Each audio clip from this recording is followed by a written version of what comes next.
strategies. Traditional strongholds are no longer guaranteed wins, as shifting demographics and growing political awareness make once safe zones more competitive. The Ugandan political terrain is increasingly getting harder. From rural heartlands to urban swing constituencies, parties are deploying resources, courting influential local leaders, and making tailored promises to woo voters. The opposition is breaking the bank on discontent and coalition building. Political rifts, defections, and gerrymandering realignments are also reshaping the political terrain, making it harder to predict outcomes. As the political engines rev ahead of the 2026 elections, a new crop of political actors is emerging. Fresh faces, alternative parties, and rebranded movements, all vying to disrupt the status quo. This is the Frontline.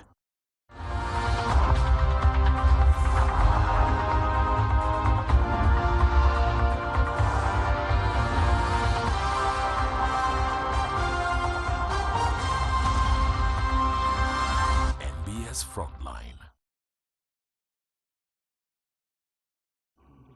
Well, it's the Frontline, and a very good evening to you, dear viewers. It's a very interesting moment in the politics of the country, and we'll be looking at how everything is unraveling ahead of 2026.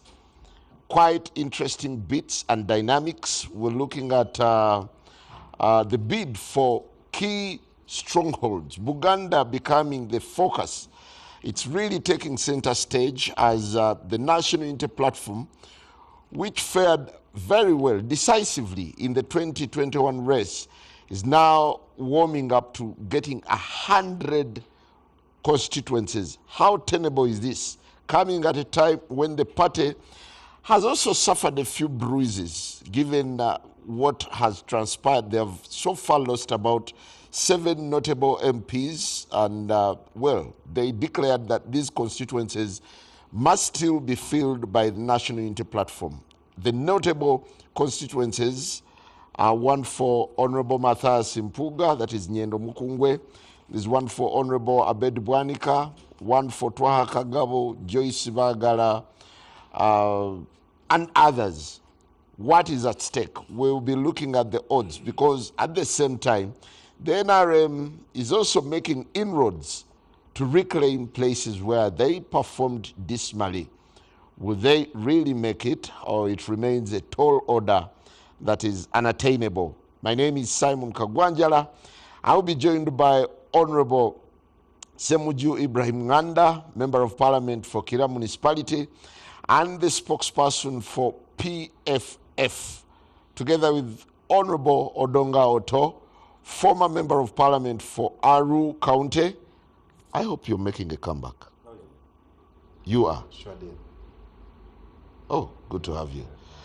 We're also joined by the frontliner, Honorable Tobi Ofono Opondo. He's exiting the media center pretty soon, and he will now go in the trenches to look for elections. The timetable is no longer in his hands. If you're going to contest for elections, the Electoral Commissioner has announced a roadmap. You are supposed to resign a public job. So he's quitting? So he will not leave at his own whim. So he now has to be whipped out of the media center. Well, I actually thought it was just a big joke when you declared here, but good to have you. Are you warming up? Am I just warming up? Fano Pondo will be a value addition to Parliament. Thank you very much. Yeah. So before long, he will be among the beneficiaries of the bonanzas. Simon, for avoidance of doubt, I have written my resignation letter. I'm handing it in tomorrow. And on Monday, I will be handing over office. Pretty quick. That's very quick. Yes. Or you were fired? He's eager to join Parliament. If you are fired, you don't write resignation letter. Anyway, you don't go back to hand over. Just thank you. We're also joined by Honorable Michael Mavike, a former legislator and one of the founding members of the Democratic Alliance. Is what we're hearing true, that it's now shifting from Alliance to Democratic Front? Not at all. The DA is going to remain a big tent. But you know that the DA is constituted of several formations, some registered and others non-registered. And those members inside the DA who want to contest for the next election will certainly choose one of the platforms inside the DA. And they will run on that platform as an electoral vehicle. But the DA will remain the big tent. Well, nice to have you. Thank you. Is he meant to come back to Parliament? I think I've seen your poster somewhere in Machindi, right? No, due to public demand. Why do you start with the no? Well, that's very interesting. And perhaps I'll just start with you. What's your take on the way the landscape is shaping up? You've seen your colleague, hitherto a very close friend, Honorable Mwanga Chivumbi, swearing that come rain... Not just a close friend. Mwanga was the chairman of the Younger Democrats. Maviki was the Secretary General. So they've related for long.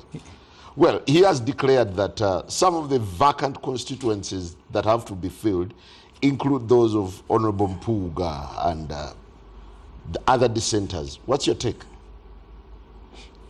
No, I think Mr. Mwanga is engaged in a very big diversion. And I want to advise my brother Bobby Wine not to listen to him.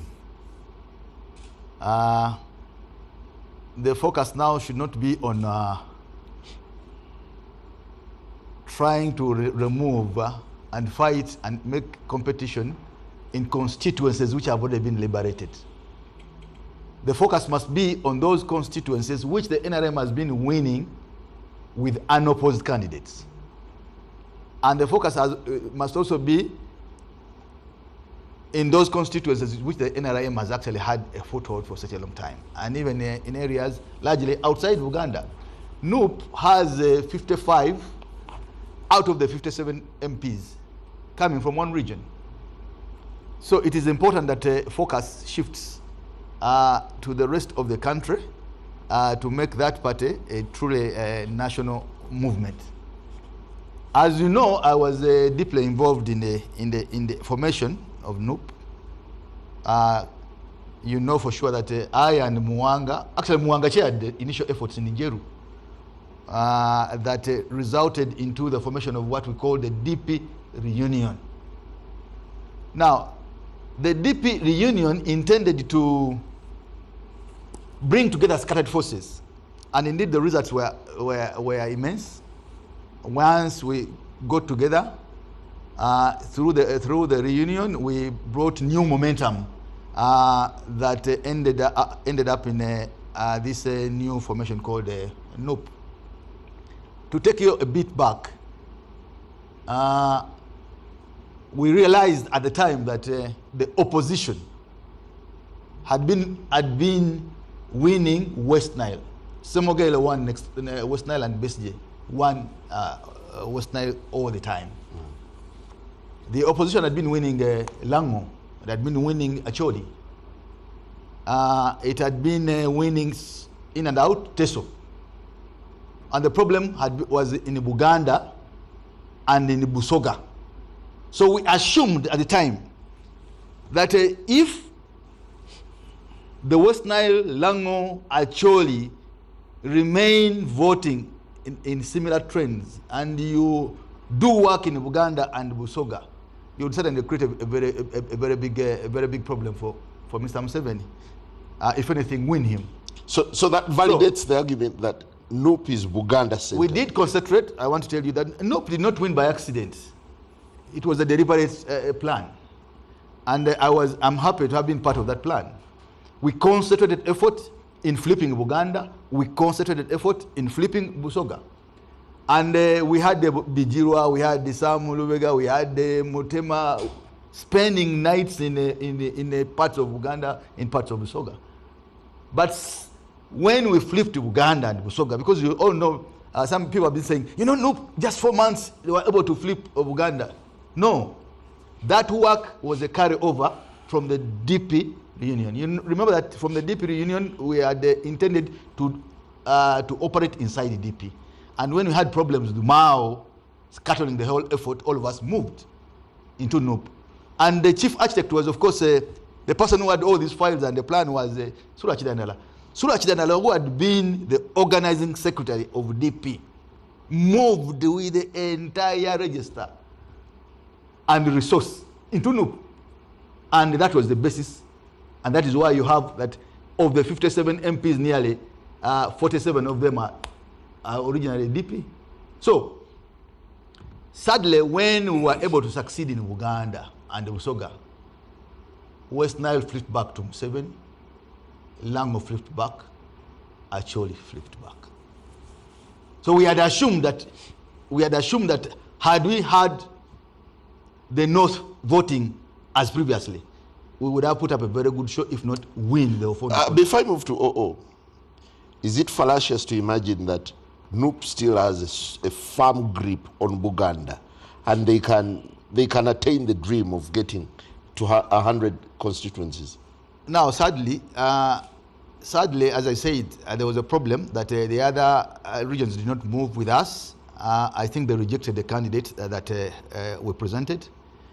They've got reasons. Actually, at one point I was in northern Uganda, and we were hearing from them why they did not move, why they did not vote as previously. Now, it is very sad that a region which we concentrated a lot of effort in winning, today a lot of battles have been introduced.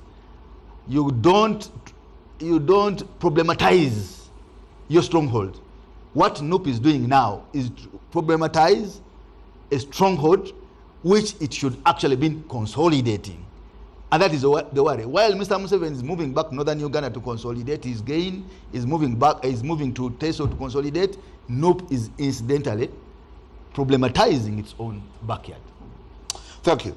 What's your reading of how things are unfolding? You feel the energy that is coming from NUP in their bid to hold the grip on Buganda especially? If they want to remain in Buganda, that's really their choice. For the NRM, we are looking at the whole country. Like Honorable Bika has said, NRM is consolidating its previous stronghold, is consolidating newly acquired territories, if I may use that word, of Acholi, of Lango, of extreme or mid West Nile, of Kasese, of Rukunjiri, which had slipped. We are also addressing the issues that made Buganda snub NRM and President Museveni. Luckily, the last 4.5 years has shown, or is showing every other day, that the trust of the people, the voters in Buganda, in NUP, was misplaced, was based on bad information, and they have proved it all around. For the 4 years, the MPs elected on NUP tickets, you can, out of the 57, you can probably count 3 that you can say have performed the job of an MP in Parliament, or even in the constituency, even if you talk about welfare issues in the constituency. In my assessment, they seem to be people who came... So you're saying only 3 out of 57? About 3. The overwhelming majority are people who appear to me to have come to a mango tree simply to pick fruits. And I think the people, the voters, are alive to that fact. Added to what Honorable Mavika has just said, they have failed utterly. They are failing. I don't see them walking back to correct. they are failing to manage internal contradictions, even contradictions that otherwise should remain peaceful. They have made it antagonistic and irreconcilable. Meanwhile, the NRM is bending backwards to ensure that contradictions that had emerged are being reconciled. The issues in Uganda, I don't think was because NUP in Busoga, I don't think it is because of NUP's legwork. It was a contradiction within the leadership of NRM. You remember that we had a number of top leaders in Busoga who are NRM, who for different fears, I think personal fears, chose to offload all the problems in Busoga. It could be unemployment, it could be infrastructure, it could be issues of the lake fishing, it could be issues of the forest, it could every problem. They decided to offload those problems to the person of Yoweri Museveni. And the voters believed that lie. That's actually the reason why, while President Museveni lost Busoga, he won only 3 districts. Nearly all members of parliament, I think there are 42 or 47 members of parliament from Busoga region, nearly all of them, save Fasubani Basalirwa and 2 opposition in Jinja City, 3 in Jinja City, and Honorable, my brother, Honorable Abudu Katuntu, who you may find it now difficult to locate where he stands. Politically, I mean. And I say this with the sincerity, he's my friend, we are really... The overwhelming majority were returned strongly on the NRM ticket. Why? Because the disagreement, the fears of some of the leaders there, they could not confront. To say, no, these problems cannot be put just on President Museveni. It should be put on the leadership of the NRM as a group. And some of those leaders who are heaping those problems on President Museveni have been in government with the President Museveni since 1986, since 1989. But they refuse to take responsibility. I think even today, if you ask them the problems of Busoga, what is it? They'll say Museveni. Why? Because they think it is the easier way for to do self-preservation. Would you be bold enough to mention the names? I hope this time round, the NRM machinery will not permit them to get away with the falsification of facts. Now, my reading of the rest of the country, NRM is growing from strength to strength. President Yoweri Museveni, if, as is likely, to be the candidate of the NRM, will win. But can you predict the margin? I foresee NRM recovering some of the lost constituencies and ground in Buganda. Let me just give you an example. I foresee, for example, maybe it is too early, but I foresee Honorable Muyingo, for instance, returning. I foresee Honorable Nabakova returning. I foresee recovery of parts of Mitiana Mubende area. I foresee part of Chiboga, and so on. So, even in Buganda, NRM is likely to square up with the combined opposition. Thank you very much. Honorable Dongoto, what's your analysis of how the ground is shaping up, especially now that the quest for key battlegrounds is on? Thank you again for inviting me. It's been a while. I think it's 4 years. Yeah, it's been forever. and my views are intact. I'm glad to see. I can see you have grown beards now. Oh, Fondo. My reading is this. It will be threefold: Buganda, Eastern, and the North. Let me start with the North. No one should take Central North for granted. And I'm talking with authority of Acholi. No one. I'm talking with authority. President Museveni may not get votes in Acholi.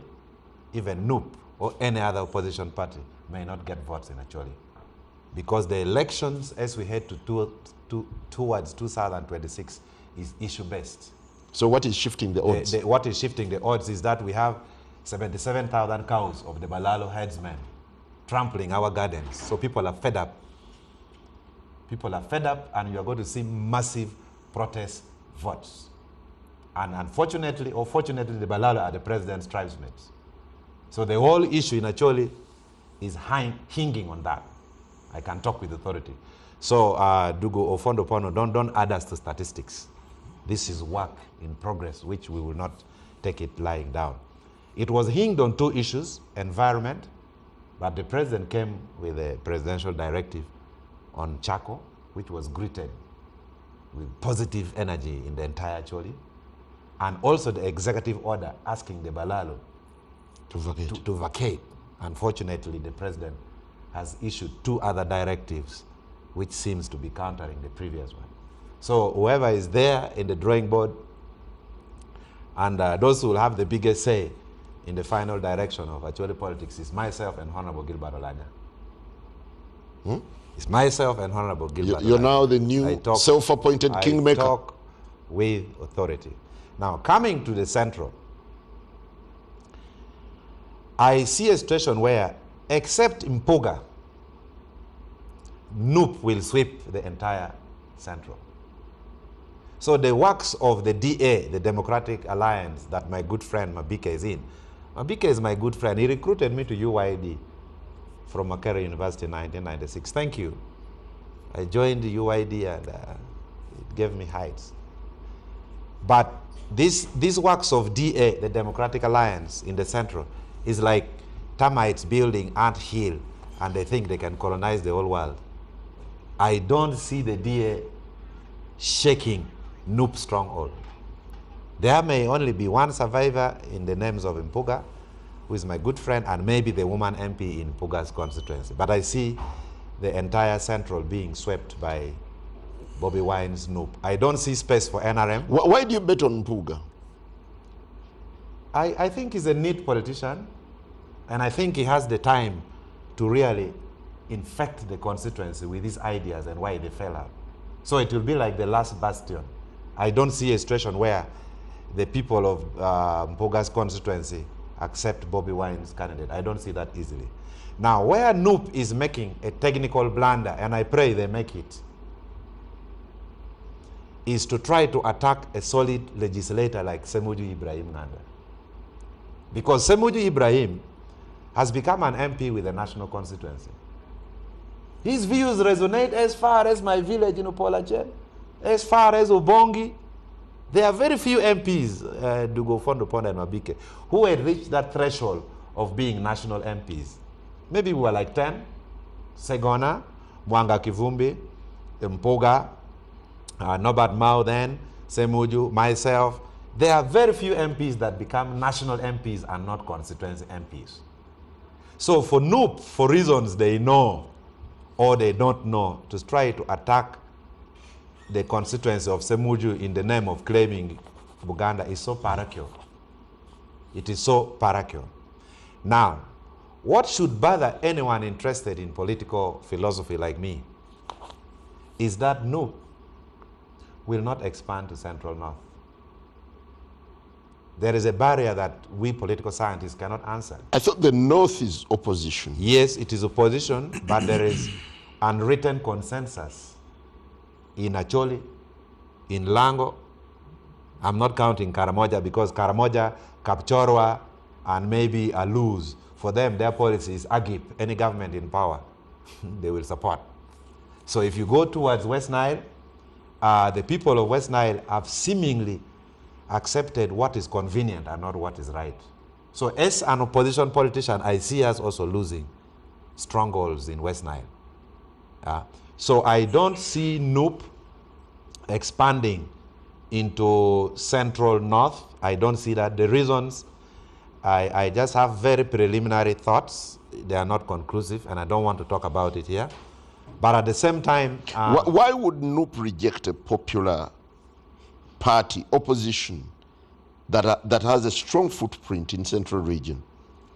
I think it boils down to management style that Bobby Wine is taking. I was only in parliament with him for 2 years. Then the last time I remembered interacting with him closely is when I was in a cell, when we were arrested during the Toji Kwatako. So I've not got so much quality time to interface with him. But I think Bobby Wine as an individual has achieved a lot beyond normal, predictable expectations. But listen to this, it may not be very convenient. He will not get the 37% again in the next election. They will not get the 37%. So they needed to engage in tactful alliances. They needed to engage people like Impuga. They needed to use the Catholic Church. I'm a Roman Catholic. I don't know how a man from Pade can become a Roman Catholic. I am an Acholi, I'm not a Roman, but they tell me I'm a Roman Catholic. They need to de-escalate their fight on people like Semuju. They need to engage Nandala Mafabi. They need to engage Amri Atuboy, because they seem to be doing a lot of political work in the East that would deny both NUP and NRM the votes that Besige traditionally got in the East. So I see a situation where, unless Dugo or Fondo Pondo, unless we can develop capacity to front parliamentary candidates in all the parliamentary seats in Uganda, the way my good friend Honorable Mabike was saying, unless opposition can front parliamentary candidates in all the elective positions all over Uganda, I don't see change coming soon. Thank you. Yeah. Honorable Semuju, before I bring you on board, I'd like you to watch the clip of Honorable Mwanga Chivumbi's vigor for a new onslaught, and you'd actually tell us whether you feel targeted yourself in Kira municipality. Take a look.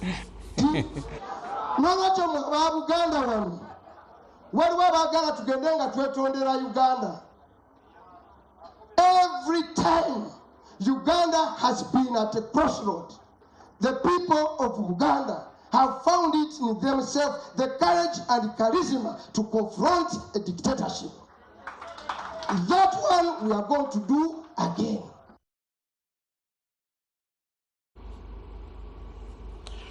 Well, along the way, I'll also be bringing you another recording where he was, with a lot of vigor, saying this time NUP is targeting 100 constituencies, including those that are already liberated. What's your share?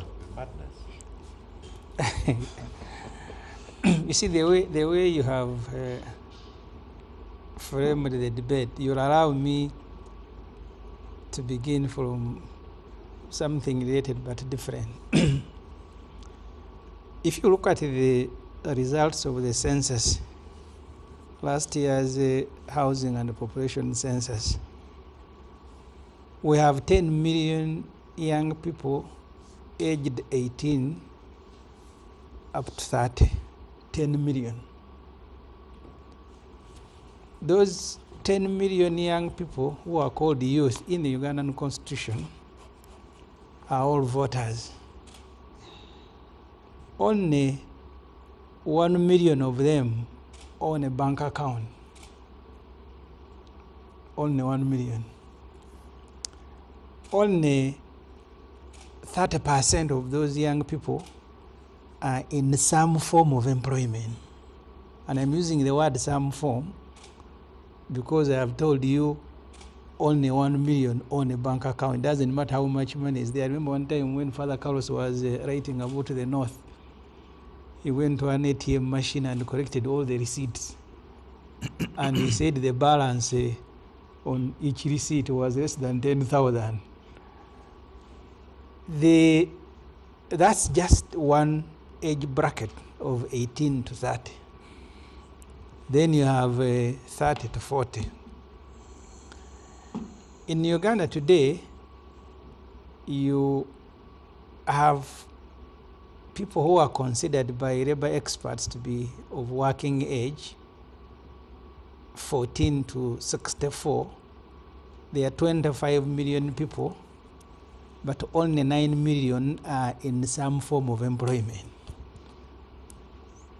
The ones who are working, because if you look at government has about 500,000 people who are share all the government jobs, and then NSSF has about 2 million who are registered, but only about 800,000 are active. So the regional tribal strongholds will play a part, but these young people are restless. When you see Museveni stopping Bob Wine from mobilization, the most recent one, they accused him and his group of being involved in an accident while going to massacre. And that became a reason to stop them. The one of last week, Bob Wine was in Mbale addressing a town hall meeting. I think he has abandoned the idea of rallies because they will not allow him. But even the one of town hall meetings, they said, but you had crowds blocking traffic in Iganga. So even those ones we have stopped. I think the demography is going to play a bigger role than the regional interests my colleagues have articulated. Young people are restless. There are no jobs. This economy is malfunctioning. If you look at the budget, I am, as a shadow minister now for finance, going through budget and looking at the issues. You have government employees, about 500,000 people. The wage bill, the government wage bill, is about 9 to 9.5 trillion out of a budget of 70. And then the money that the 500,000 people are using for fuel, for workshop, for training, the total comes to about 16 trillion. That is the money that is in the hands of 500,000. And then Ofono Pondo's boss will throw 1 trillion to the rest of the population. He will fuel his car, go around the country photographing himself with the pigs, 2 pigs at a farm, 100 chicken, and then he will say, now I am going to put everybody in the money economy. So these are going to be real issues, even before you come to the regional issues. And for me, they are a worry, because the response of the state has been brutality, arresting young people, keeping them in prisons, frightening them, looking for all sorts of excuses that they have put on a military beret. They know they are not military beret, but they are looking at the way of confronting them. The election in Kawempe being one of those where you got the full force of the state to bear. So that's how I look at this election. Now I want to come to the question that you have said. But I wanted to begin with that background, that these young people, for me, doesn't matter where they are, whether they are in a central north, whether they are in a you look at an area like Karamoja, the level of vulnerability. I was looking at the statistics. In Karamoja, the whole of Karamoja, 1.4 million people. They have 4,000 graduates. 70% of them are still engaged in open defecation, no toilets. So the level of vulnerability is what the NRM is exploiting. So what the NRM will register and present as strongholds, what is surprising me is that they are the most vulnerable regions in Uganda. If you look both at the recent population census and at the multi-dimensional poverty report of UBOS, almost every indicator in Karamoja. In Karamoja, people are sleeping in one room because the household in Uganda, defined by the UBOS, is 4.2 people per family. In Karamoja, people are sleeping in one room as a family are 70%, followed by Teso, followed by Western Nile, followed by... But Karamoja is an NRM stronghold. That's the point I make. That the strongholds of NRM are not because of the popularity of the party, but it's because of the level of vulnerability. So the more vulnerable people are, the more loyal they are, because they need to survive. And this is what the figures show from I mean, the Karamoja is number 1, followed by Western Nile, Acholi, Rango, and then Teso. And these are the areas that Mr. Ofono, the MP2B, has said they are consolidating. So they are using the vulnerability because they are, even in Busoga, by the way, although Bobo in one in Busoga, many of the MPs in Busoga, Ofono, if you didn't know now, I want you to know. They were in banks changing notes of 2,000 MPs, including friends. On the day of election, they were lining up people, including people that you know who are our friends of Onopono. They were lining up people and giving them 2,000 to go and for a vote. For a vote in Busoga. I said people, yes. 2,000. So the NRM does not seek to win elections because of popular program, but they want to take advantage of the vulnerability. But coming to regional politics. Yes. How terrible is Noop's bid?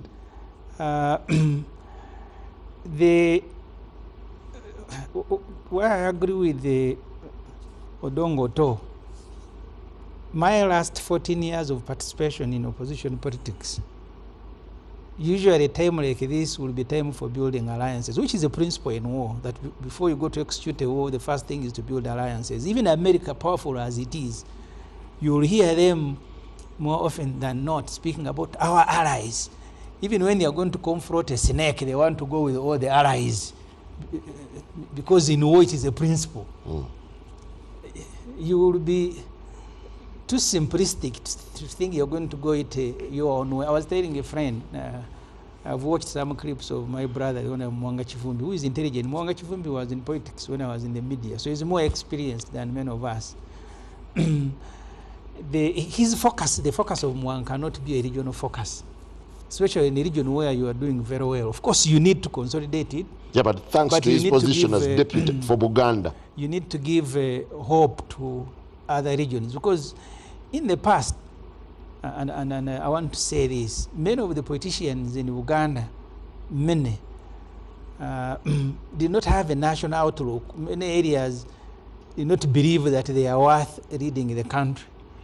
I don't think Mwanga Chifumbi needs to bring that memory back, because I think we've done fairly well, our group in Parliament. Do you find it parochial that Noop is focusing on Buganda? I don't know, because Bob Wine was in Mbale, he was in Busoga. I don't think the focus is in Uganda, but the communication needs to change, because you may think it is simple. Communication is everything in a political season. You make one statement and you will not walk it back, because you can't be a leader of Mwanga's profile, Mwanga's experience, and the radio stations, the television stations, quoting you as saying your main focus is to consolidate here. No, that cannot. You need to get some other people to do that. Mwanga Chifumbi, as Odongo To said, cannot do a Serare in Arua, cannot do a Serare in Acholi, cannot do a Serare in Kavale. So you are a national leader. Don't assign yourself regional responsibility. You are smolarizing your struggle. Actually, in the parts of Acholi, such conduct is being interpreted as a biafe or kabaka yeka. They say they have regrouped in Noop, so people are very cautious dealing with them. So it's serious, because that's what we've been accused all the time. Yeah, but I want you to look at a scenario where among the constituencies that are targeted, there is yours. No, I don't want to profile it that way, because in every election I have faced opposition. I became an MP, there was DP. In fact, in the first election, I defeated NRM, DP came third. In the subsequent election, it was the same story. Defeated NRM, DP was third. In the last election, and this should worry Ofono Opondo. In the constituents, I was able to, my vote was 47,000. NOP came second with 16. NRM had 4,000. In my area now, there is no NRM to compete against Ofono Opondo. NRM is not there. And I know they know it, because in Kawempe they had told Museveni that they registered 25,000 NRM membership in their book. And that's why he kept saying, but I have spent 40 billion. Where is the 25? So I don't worry about NRM in my constituents. But the trouble is not just focusing on Semuju and fighting, is that you are expending a lot of energy in areas where you are almost successful, and expending no energy in areas where you're almost non-existing. Because I have participated in elections, it is a struggle to even get candidates for some areas. And I am surprised, but maybe he was right to say so, that the Honorable Mwanga Chivumbi says we now want 100 MPs. Statement that looked like someone admitting defeat even before the competition has started. Because if you have 529 and Ofono Opondo's machine is generating other constituencies, and your target is 100, you have actually conceded. You have conceded the defeat. Well, we'll take a very short break, and when we return, our focus will be on the newcomers on the block. We gather PFF. No, yeah. PFF is making inroads now. They're awaiting their registration, their formal declaration as certificate. Your certificate. Next week. There is the Democratic Force, Democratic Front. There is the People Power Front. How much of a threat do these pose to the status quo? Good evening.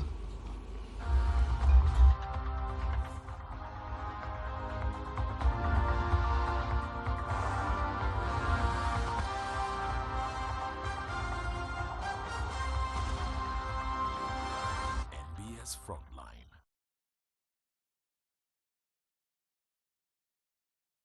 Miss the headlines? Afro Mobile brings you live TV on the go. Stay updated with the latest news, sports, and entertainment wherever you are. Afro Mobile is like carrying your TV in your pocket. Download now. A smile that is white, fresh and beautiful is a smile to be proud of. Discover new Colgate White and Fresh for the whole family with high quality and an incredible price. Every dream has an address. Find yours at Cadenza Residence. Join us on April 25th and 26th, 9 a.m. to 6 p.m. for our showhouse launch at Plot 1 Katonga Road, Nakasero. Let your story begin at Cadenza.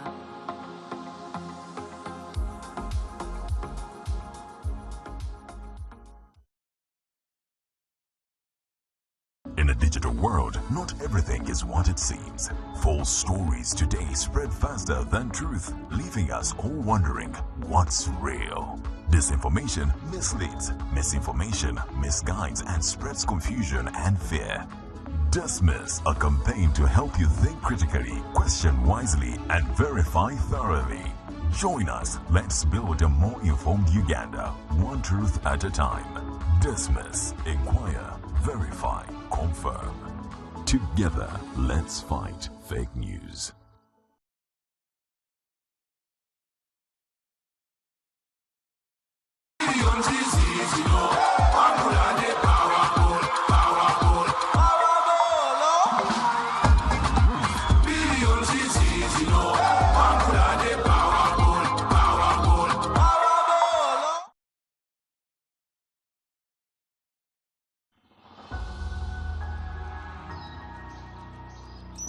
This is nature. This is timeless. This is more than a destination, but a reinvention that will open your mind. The promise of spaces as extensive as your imagination. filled with surprises. Each moment transforms as often as you do, and a room to breathe. This is not a business as usual, but a new way to inspire, connect, and yes, build ideas. We are on a journey to make your gateway unforgettable. The perfect blend of leisure and adventures. Because it is not all about your destination to Kalangala Island, but where you stay matters.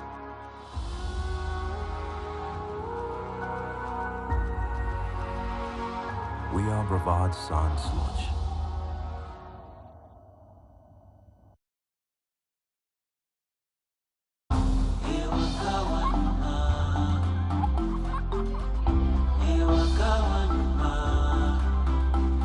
Welcome home to entertainment.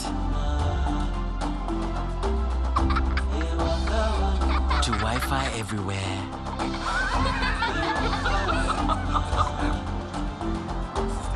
To high-speed internet. To security.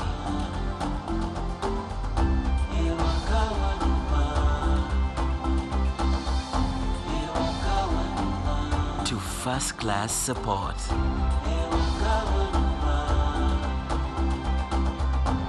To convenience. Welcome home to MTN WakaNet, superior internet for every home. Visit www.mtn.co.ug/WakaNet. Welcome home. Together, we are unstoppable.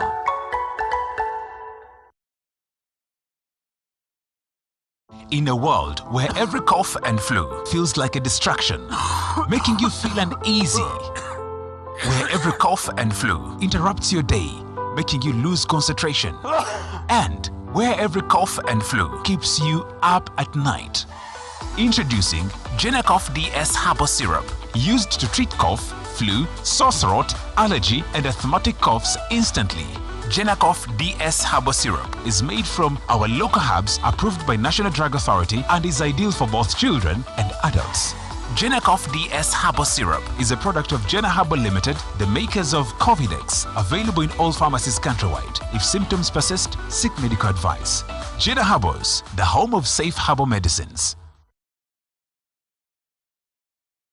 Alright, listen up. Colocate is on a mission. It makes our gums healthy and our teeth strong. See? We're moving forward and making changes. It's kind of a big thing. Colgate Herbal uses traditional nature's herbs and combines it with Colgate science for healthy gums and strong teeth. And we'll leave no smile behind.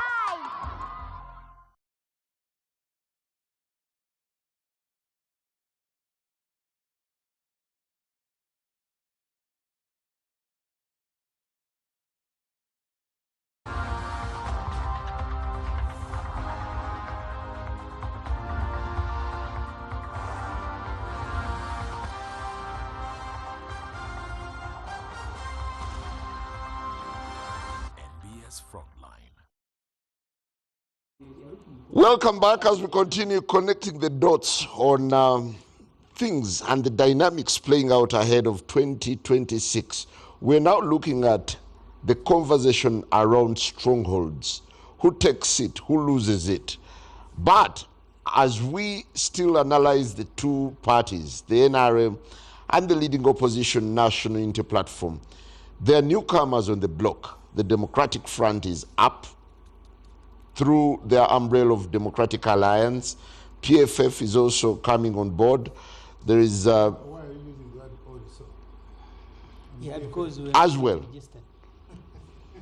Well, you could also look at the People Power Front, another disruptor that is perhaps now causing a lot of confusion within the NUP circles over symbols, over party symbols. But what do all these new players bring on board? I'll start with you, Honorable Mabike. Do you think these new forces are anything to reckon with? Yes, I will answer that. But first, two issues. One raised by Honorable Odonga Otto. Honorable Otto says neither the NRM nor the opposition is going to win Northern Uganda. So who's going to win? No, he said nope and NRM. Maybe as his other force, which he has. So is it? He should. Maybe he has another force, and which we should. We need to interrogate it. We need to interrogate. We are not statistics. We are tired of being statistics. No. He said Honorable Mabike, that him and Orania will be the one to decide who wins in the central north. Okay, we are here to see. Two, the Honorable Semuju talks about demographics. Yes, I agree. But you should also know that every region has got influencers. And these influencers come across these demographics. There are many undercurrents that influence voting patterns and opinions in regions. And for instance, I know that Buganda was flipped because of some of these influencers. I know that, for instance, I could never imagine in 2021 that some influencers would flip the North, actually, to NRM. And yes, you know that this is a region which has been disgruntled for nearly 25 years. They had issues with the NRM, but they ended up voting. Why did they vote NRM 25 years down the road? So which matrix will work this time? We need to influence. So it is too early. I can tell you that it is too early. It is too early to say so and so is now in charge of a region. In the last election, who would ever imagine the emergence of NUP? NUP emerged 2 months to nomination. All of us were focused on the DP reunion events, the DP mobilization, and then all of a sudden there's this mass exodus of all the key actors from the DP into NUP. So it is still quite early. So is there likely to be a replay? Oh yeah.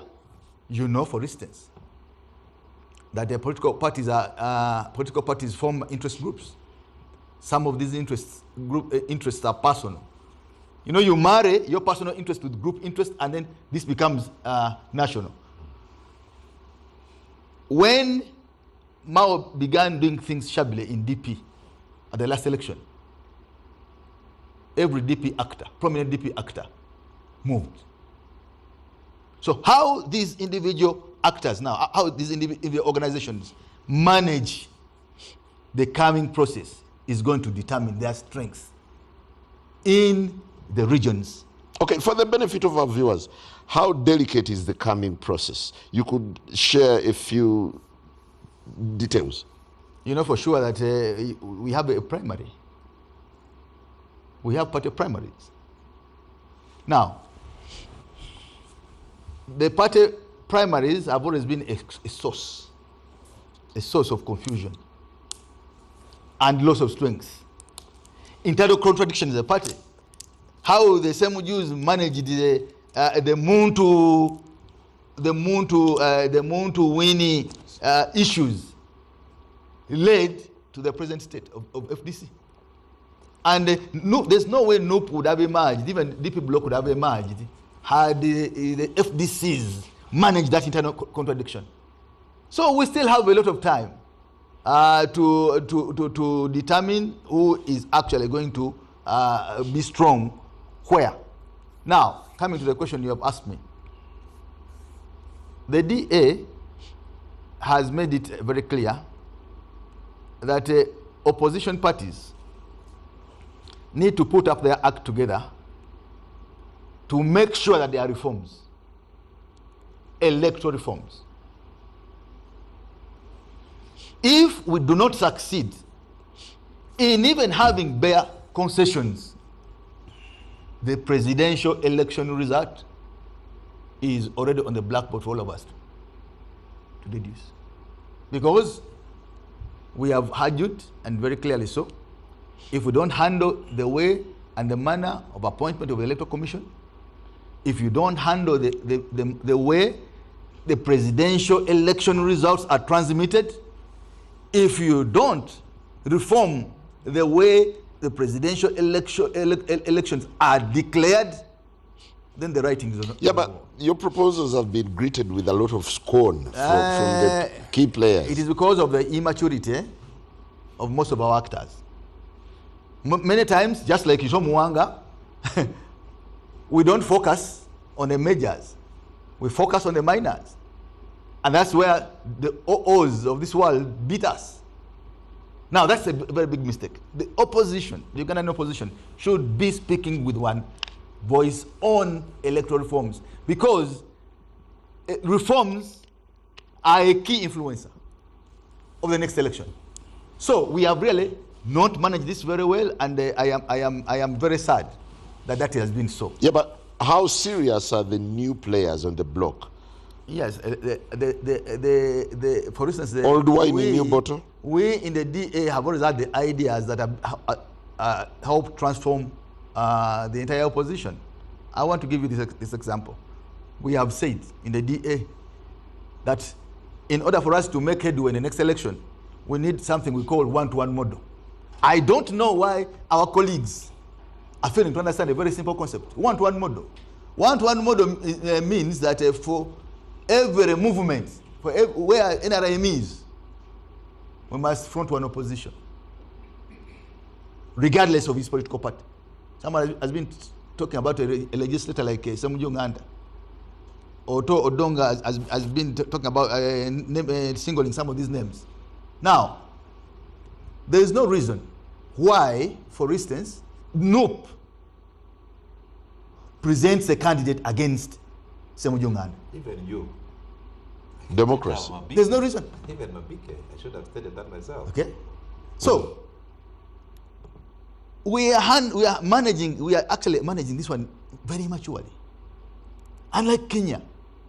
Now, one-to-one model means that a political party concentrates on building force and building power in an area where it has most control.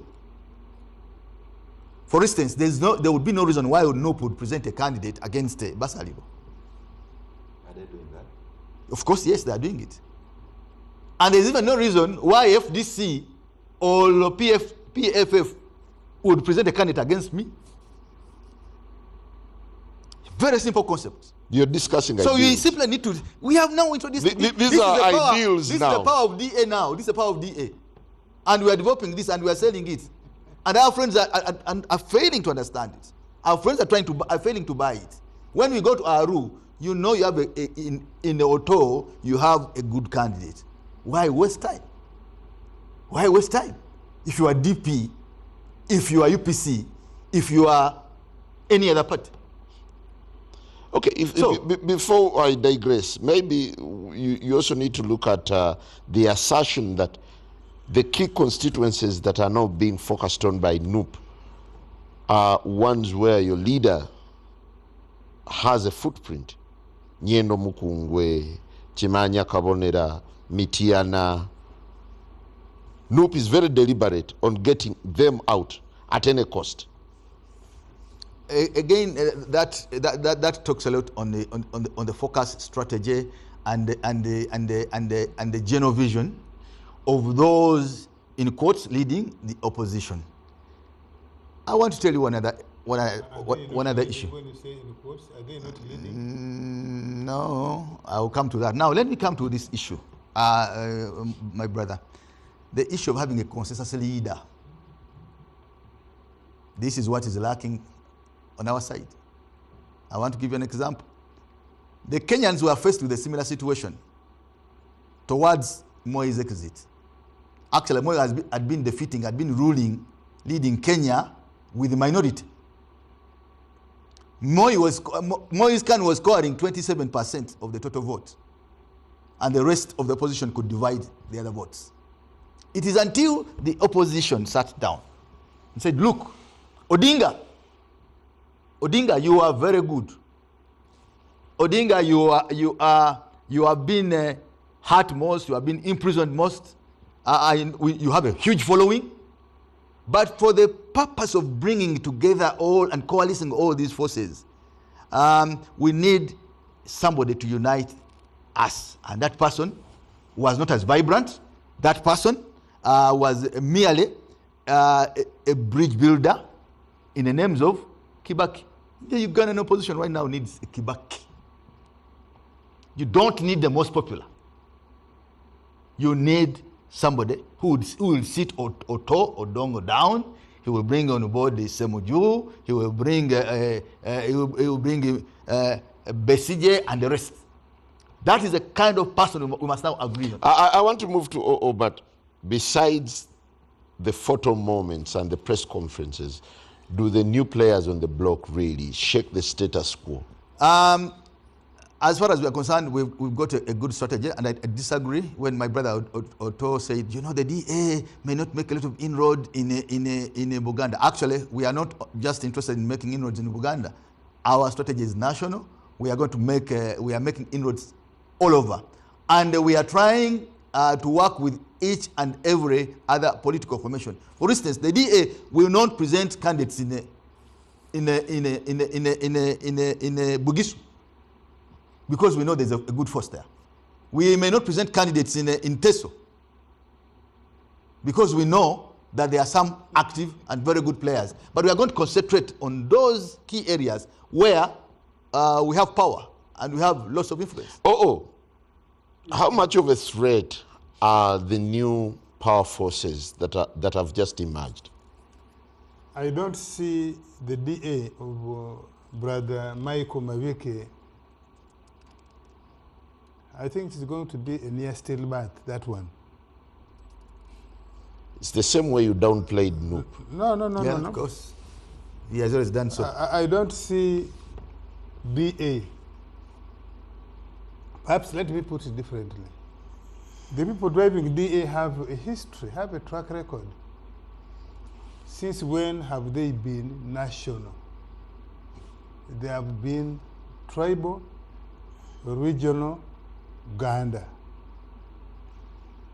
Since when did they become national? One thing. I doubt that when they are looking for personal seats, they will have time to be national and therefore canvass the vote nationally. I doubt. But we shall come back here and discuss that. Two, Honorable Mavike argues as if the interests of the parties now in opposition are mutually, are similar, are the same. Otherwise, you would be one party, therefore. If your interests were the same, you would be one party. But the fact that you were 7 different political parties, it means your interests are different. Your styles are different. Your approaches are different. And therefore, you are not going to achieve easily this thing. I think this is a textbook of saying one to one. Because even in Kenya, you saw, after Kibaki, how did that coalition, alliance last? How long But did it succeeded. Well, it succeeded temporarily. It did succeed. And I think that's the mistake you make. You think that NUPU's interest is the same as DA. Otherwise, why are they chasing you like dogs hunting, chasing a prey? The fact that NUP has set its dogs on you, on Mpuga, on my brother Abedi Bwanika, and they are now trying to set on Semuju, means you are pursuing different interests, probably mutually exclusive or even antagonistic. In your own case, in Mpuga's case, it is actually very antagonistic. That's why your plea, I think your plea is to try to preserve yourself so that you win a seat. It is unlikely that they are going to give it to you on a silver platter. and I dare you, let us wait whether they will reconcile with you. Now, Honorable Dongoto says he and Olanya are going to be the kingmakers. Self-appointed. In self-appointed. Let us wait. It will be good if Honorable Odongoto wins his former seat back, Aru County, and comes back to Parliament. Hopefully, we shall meet there. Now, Honorable Dongoto,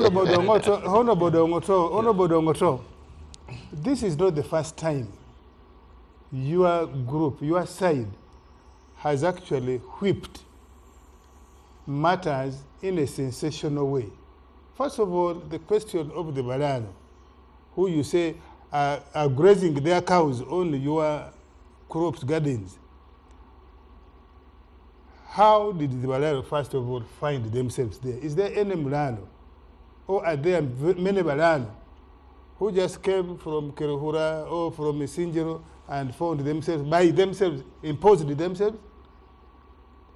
Some of your fellow elites, political elites, actually some former MPs and MPs, are the ones who took them there. They actually paid money. And I think those, while sensational, you can raise it, they are things that can be explained and may not be a serious electoral issue. Yes, now, because nobody has bothered to explain thoroughly, you are trying to make it an election issue. You remember there was a time when your group tried to make the question of war and insecurity an issue. But when the government resolved those issues, 26, 27, 28, things changed. What you call flipping. Actually flipped, Western Nile flipped all of a sudden, Lango flipped gradually, Teso flipped all of a sudden towards NRM. Actually has flipped, has moved gradually into the NRM orbit. So I think the outstanding issues that you, the opposition, may want to make electoral issue, and this is my issue with the NRM, that we should be able to thoroughly explain, even where there is no solution. NRM should be able to explain why we are unable to provide the desired solution. Thank you. Where we have promised to do something, NRM should be able to explain, probably change of priorities, probably resources, probably let down, probably laxity. We should be able to give. Even the issues, even the issues, Honorable Assembly, let me just respond finally to what Honorable Assembly said. Yes, it is true, there are many young people who are facing different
the same fate, what happened to UPC will certainly happen to NRM.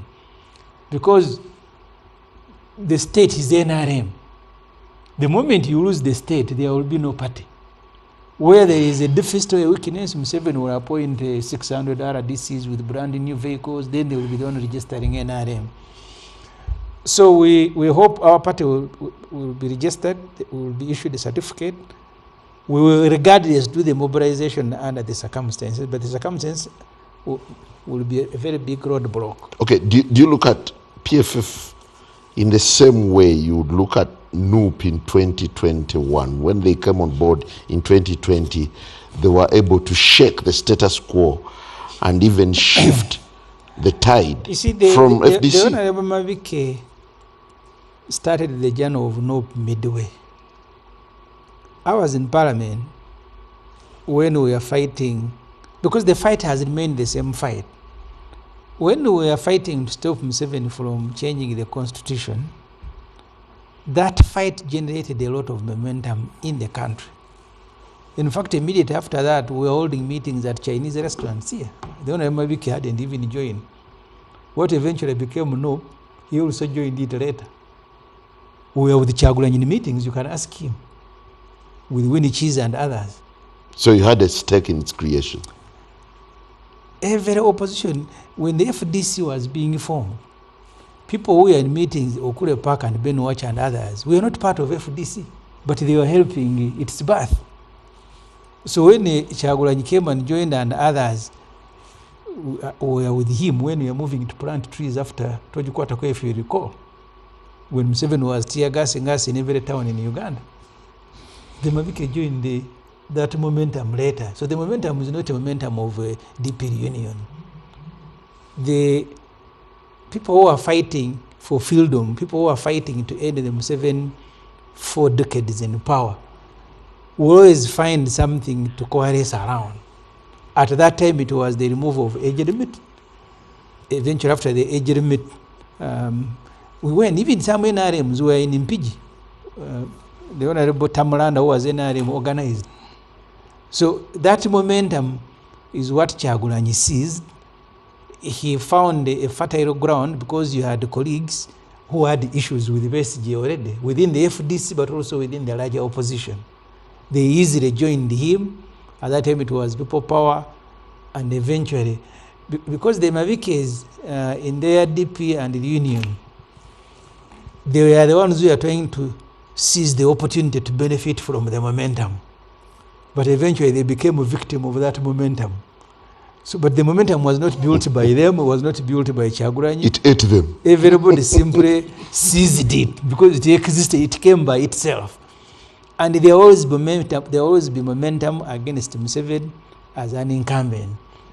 The issue to coalesce and to mobilize people around may change. So it's too early to wish you away?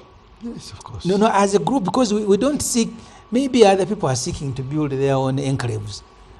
But we want to participate, we want to work in concert with others to continue the battle for freedom. Reach out to Amuriat and Nandala, these are contemporaries.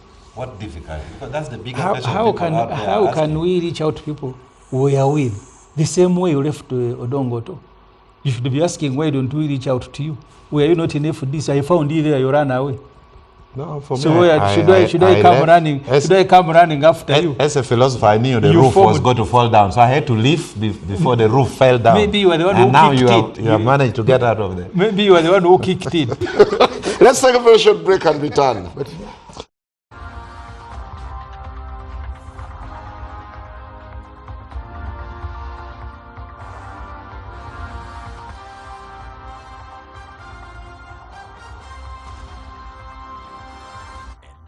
Frontline.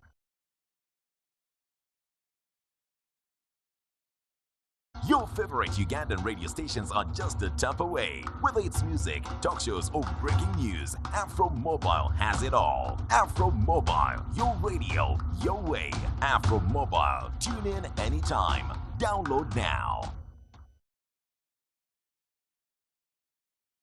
Hey! Yes!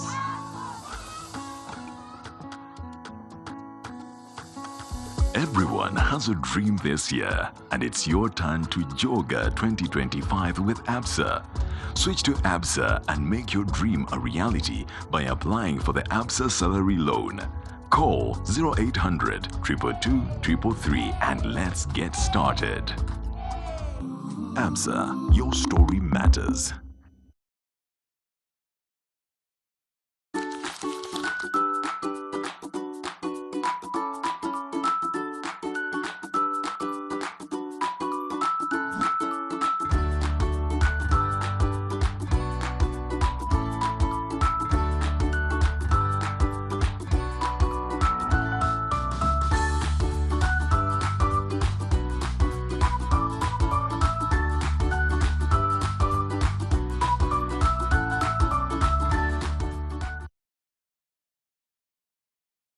This year, muwangulanga china olovo.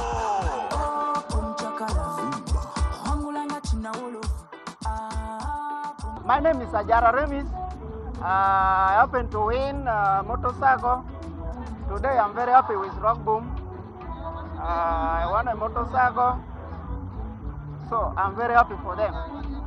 I'm very happy for them. For you, guys. Boom Chakala is back! Buy Rock Boom, check under the cap. What you see is what you win.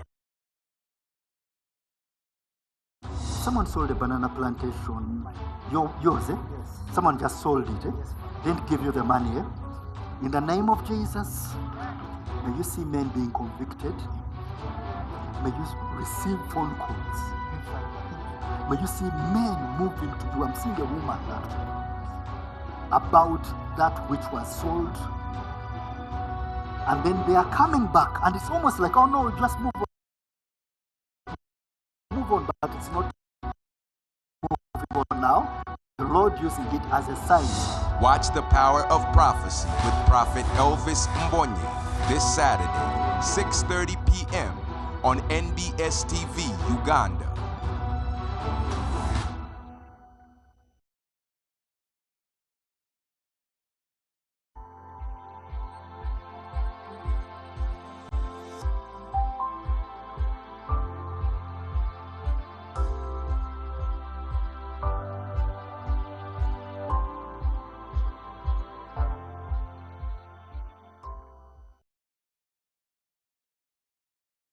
Welcome to La Rose Royal Apartments, where Kampala's charm meets luxury living. Nestled in the heart of Nakasero, this is elegance redefined. Imagine mornings with breathtaking views and evenings of pure relaxation.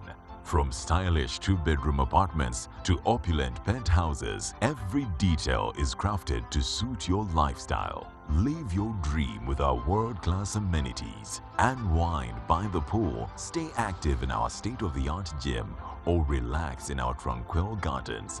Don't wait to live the life you deserve. Flexible payment plans and limited time offers make it easy to call La Rose home. Visit www.remaxadvisors.ug or contact Remax Advisors, the commercial agent. La Rose Royal Apartments, where luxury begins.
Frontline. Welcome back. The conversation around the stakes and odds in the forthcoming elections continues. We want to thank our fans who are on Afromobile. We'll be actually switching to Afromobile shortly. But Honorable Mabike, when you're looking at forging alliances, would you be keen to work with NUP again? Well, an alliance is formed out of common object, and I don't want to agree. I think it is who made a statement that now why do you want, your idea is about forming one organization out of 7 organizations. Every organization has exclusive interests. No. The power game is different. If alone, as we have seen, that there is no single political organization which can do the job that Ugandans require, if it is the common interest that we unite, get one platform to push a regime out, we wouldn't have any reservation whatsoever in working with NUP. You see yourself at Kavule? We have actually, in our previous effort to try and rally support for electoral reforms, have written to each and every change-seeking organization, including NUP. And we're able to meet FDC, we're able to meet GEMA, we're able to meet CP, we're able to meet CP? Yeah, CP, we met CP. We were able to meet PPP and the rest. And we're still waiting for that moment to meet with NUP over that. So when it comes to working together on a common front for change, we would absolutely have no reservations working with NUP. Perhaps the recent photo where Honorable Kyagulanyi and your principal, Honorable Mathias Mpuga, were seated together and having a light chat could speak volumes to overtures towards reconciliation. That photo was by accident. These are fellows who found themselves accidentally in church. And in church, you are given a place to sit. And once you are given a place to sit, you may not say, no, I don't want it. He has reached that level. No, you can't refuse. You can't sit me with Museveni and I sit there. Sure. No. I will walk away. Why don't you say with Honorable Nandara or Amuriat? Why Museveni? I start with Museveni. How about with Honorable Amuriat? I sit with Nandara in Parliament. No. Yes, I was with Amuriat on this show. But we look forward to a moment when... so have I answered your phone? We look forward to a moment when we can be able to sit on the same table and really start talking serious business. I would think... Who is bending for the other? Well, in talks, I wouldn't think that there should be a particular party that bends for the other. I think you sit together on table as equals. For instance, Mathias has been a member of NUP. Today he's in DA. He's now leading another political formation. It means that his next meeting with Mr. Kyagulanyi will be meeting of equals, not meeting of a president and vice president. And this is what would be expected. We have written to each and every organization that's talking about change to have a discussion, a detailed discussion on how we can do this jointly, how we can do this job together. Because alone, as we have seen, the 25 years of FDC, we had Besige here, we had Semogere here, we have had the Kyagulanyi, and if Kyagulanyi fails at the next election, he will equally be a next presidential candidate like Bwanika, Mukaku, Besige and the rest. So it is critical and important. But for this one, you look at him as a formidable candidate for 2020. It is still early, as I told you. There are still processes coming. I am not like Honorable Odongoto, who has already thrown in a towel, saying, now this is gone, this is so and so. No, I am not that. Odongo and the Monga Kivumbi. They're in the 100. Well, it is still quite early. There are so many processes coming. And also, remember, I told you, that the influencers in most of these regions will determine the next trends. Thank you. Do you see any game changes coming up ahead of 2026? I don't see much.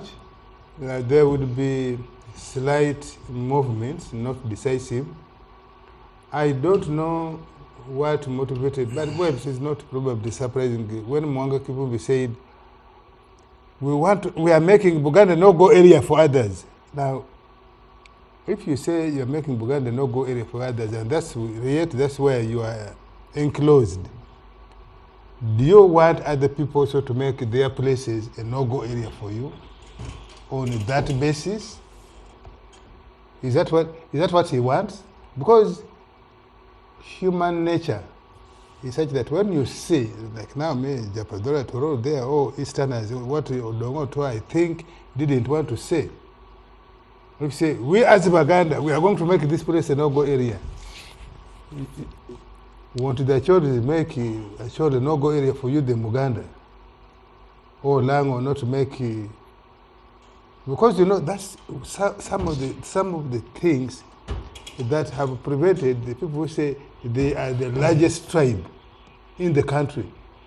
Because it's marks of chauvinism, arrogance. Is this your area exclusive of others? So you say, we are making it a no-go area for you? Honorable Dongoto, you once said, Acholi is a no-go area for Bobi Wine. Even in Mbabas. Did I say that? Mbabas, you said. You see, so Uganda is now going federal without the law. Each region has interests which cannot be compromised. If you didn't know that. So, I would rather we have negotiation based on interests of your people.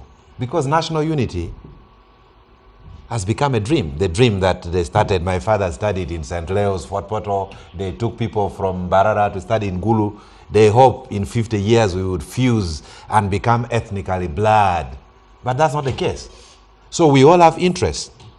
As my people, we have predominantly two interests, three. One, fighting poverty, which the government has successfully failed. Two, protecting our land, which is customary, is not for sale. Three, avoiding inward traffic. So we will vote according to our interests, not according to the interests of Fondo Pondo. But I would want someone to get a PhD. A PhD. I thought you and I are Luos. You see, yeah, we are Luos. We are Luos. We are all one, yeah. But the issue that should be investigated, it's a delicate debate. Let's get on to these issues as we cross to Afro Mobile now. Yes.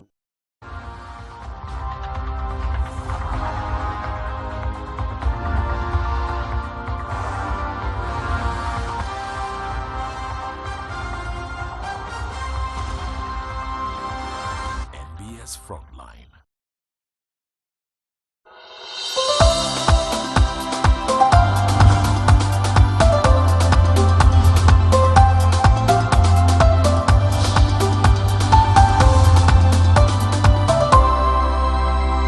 NBS.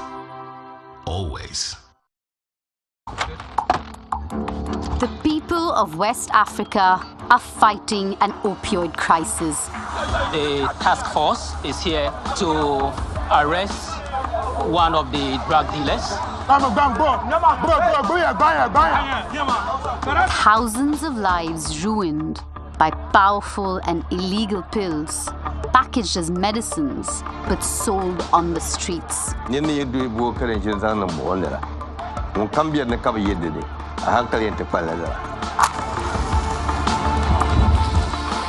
We set out to track the opioid route, Tramadol. which is illegal, and it leads back to my home country. Where do they come from? India. No one has ever exposed the pharmaceutical executives behind this deadly trade. Yes. 5 million tablets. So which companies are making and shipping these pills? Do they know they're driving a public health crisis? And who are the men making a killing at the expense of innocent people's lives? This is very helpful for the head. I think this is wickedness. BBC Investigations goes undercover to expose India's opioid kings. But now let me see evidence.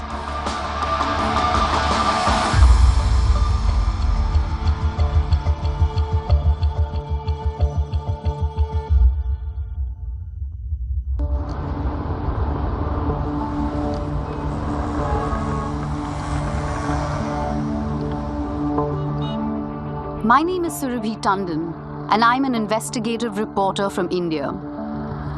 I've come to Kano in northern Nigeria to see the scale of Africa's opioid crisis. Local drug rehab worker Abu Bakr Metumaki has agreed to show me how opioids are ruining lives in his city, often the lives of children. It's a time bomb, you know? Children, they can steal in the market. They can do anything to make money, to get drugs, you know? A lot of kids and teenagers are abusing substances in the open. They just get on any opioid that they can easily obtain. These children is a problem of poverty, lack of parental care. These children, they have to be in school. 8 years, 9 years, 10, 15, and now they are in the street.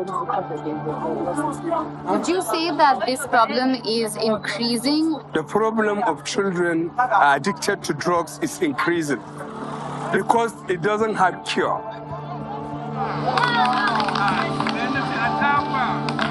It's difficult to see such young kids taking opioids. But next, Abu Bakr wants to show me the damage these pills can do to long-term users.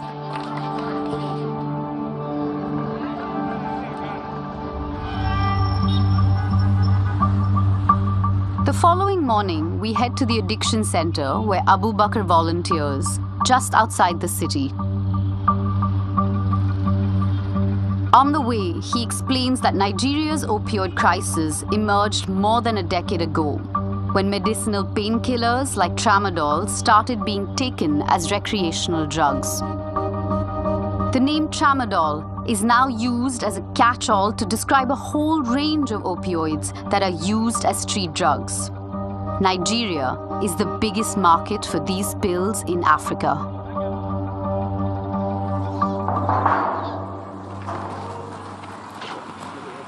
The majority of patients here are being treated for opioid addiction. Most of them are victims of opium, tramadol. It's estimated that over 4 million people in Nigeria are misusing some form of opioid, including tramadol. Some take it simply for the high, but many take it as a painkiller or to help them get through hard physical work. Here, most of them are farmers. They don't have a lot of money to buy equipment.